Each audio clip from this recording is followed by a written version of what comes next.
My name is Hillary.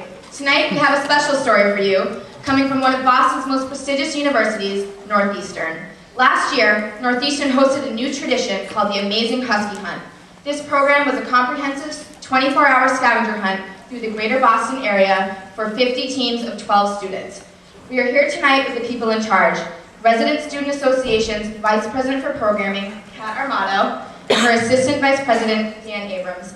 They lead the committee that is planning and executing the second annual Amazing Husky Hunt that is to be held later on tonight. Welcome to both of you. Now, why don't you start us off by giving us a background of the program? Where did you come up with the idea? Well, it all started about 2 years ago at Loon Mountain in New Hampshire. On one of our association's internal conferences, bad weather left us unable to go snow tubing, so the executive board had to come up with an alternative activity. They came up with the idea for the scavenger hunt throughout the town, and the program was a big hit. Some of the tasks included picking up restaurant menus, eating a gallon of ice cream, making a human pyramid in a fast food restaurant with locals, and taking a picture with a moose crossing sign. Only about 24 people participated in this small scavenger hunt, but it was so successful in building teamwork and communication that RSA decided to make it into a bigger and better campus-wide event. So you brought a smaller program back to campus from an internal conference. What a great idea. Can you give us a basic rundown of the planning that you and your committee did for this event? Well, we formed a Husky Hunt Committee, which was a subset of the Programming Committee.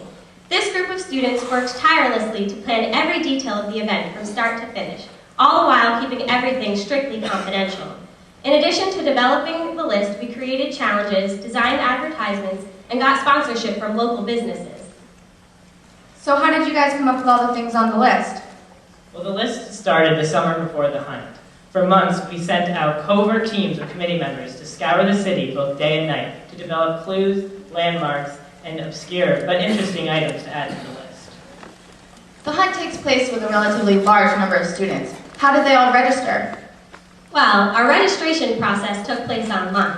We have 50 teams, each with 12 students, totaling 600 residents who had the opportunity to participate. Last year, 25 full teams of 12 signed up within the first 24 hours, and 50 teams signed up within 2 days. And this year, registration was even crazier.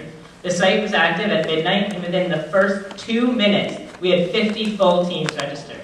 We could have closed the registration right then and there. By 12:04, we had 900 students. When we woke up the next morning, 165 full teams had registered.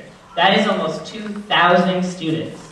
We accepted the first 50 teams, and we put the rest on a waiting list in case an accepted team dropped out. Those are some impressive statistics. So the Amazing Husky Hunt starts tonight at 8 p.m. But before we go to coverage there, we're going to talk to our Wall Street financial correspondent, Savannah Rose, who's going to give us a background on the budget of the program. Now, as you can see here on this chart, RSA received a lot of sponsorships and donations from many businesses within the community, such as the 12 round-trip tickets from JetBlue airline, the JetBlue airline tickets, Rockstar and Red Bull energy drinks, as well as Museum of Science passes. Now, when you add up the total cost, ends up being, for all 600 participants, less than $10 per person. I repeat, less than $10 per person. Now, before we miss the beginning of the Amazing Husky Hunt, back to you, Hillary. Thanks, Savannah. Wow, all of that for less than $10 a person. Now, we have a cameraman standing by at the captain's meeting, which is only a few minutes before the start of the Amazing Husky Hunt. Participants will be briefed for the start of the hunt there. We're not Husky, just big bone. Here! Yar! Yar! Alright guys, let's get started. You each have a green folder in your hands which has everything we need to begin the hunt. We're going to start out by going over the rules. Alright, so first off, to ensure safety, all team members must travel in groups of 3 at all times. If members of a team are seen and they're not 3 together, your team is going to be disqualified.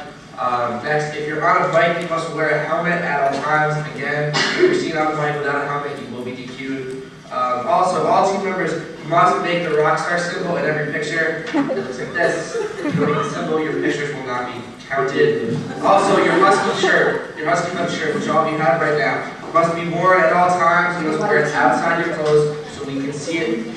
Lastly, you may use any form of public transportation, but you may not use cars. Yes. Why would you travel in groups of 3? It's 2 reasons. We want to make sure that no student will be alone in the city at any point during the hunt. We'll also be checking all of your photos to make sure that there are 3 people in them when we're counting photos. All right, let's take a look at the list. We're going to take it out. Hey, guys. Okay, so you'll notice that every item on the list has its own number. When you submit your photos, each picture must match up to the number it corresponds to on this list. The first part of the list is all riddles. Then we have straightforward items, and on the back we have collected items. You also have a section to match up photos you take to photos on our WebShots account. You'll find the URL for that in your packet. You also have a set of numbers that correspond to a Museum of Fine Arts challenge that is in your packet. Next to each item, you'll find out how many points each photo is worth and how many team members are required to be in each photo. So pay attention to those 2 columns. Are some items on the list worth more points than others? Yes, you'll see when we go over the list that any picture that we feel is more difficult than another will be worth more points than another photo. No, we only give out 1 copy of the list. That's for 2 reasons. Number 1, it makes it more difficult. And number 2, we want safe reasons. There's a lot of places I need to go and things I need to get. Do I need to use any of my own money? Nope, everything on the list is it's possible to get without spending any money.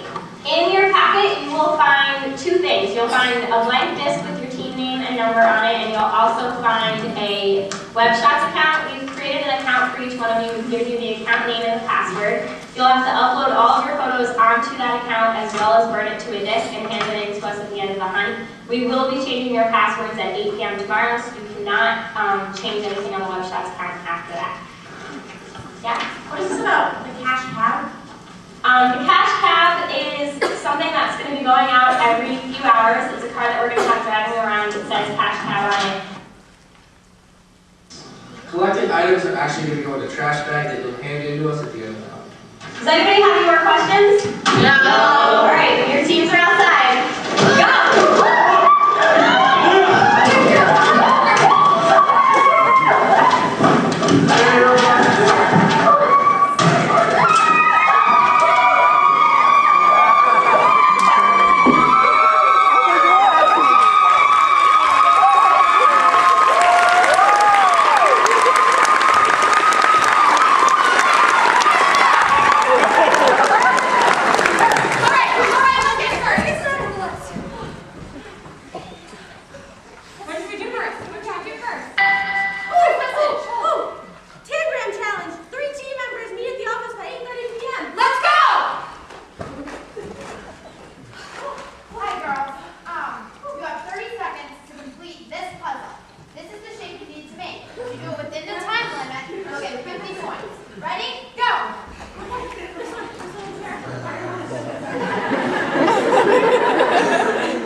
Now, can you tell us about this challenge?